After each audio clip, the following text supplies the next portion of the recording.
Initiating simulation 061. There is no warning.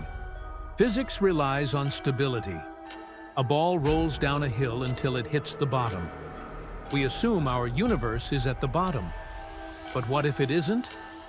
Theoretical physicists believe the Higgs field, the energy that gives mass to everything, might be in a false vacuum. It is stable for now, but it isn't at the absolute bottom of reality.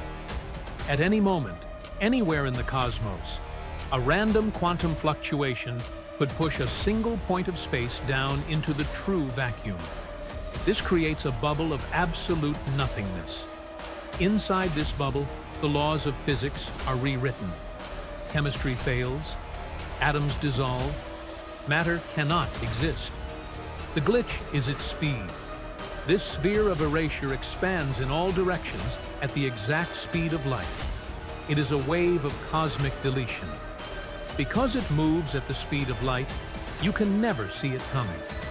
The light warning you of its approach arrives at the exact same microsecond as the destruction itself.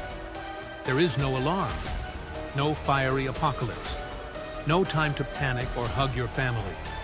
One frame of reality is completely normal, and the next frame simply does not exist. Simulation result. It might be happening right now. Simulation concluding. Subscribe to the log.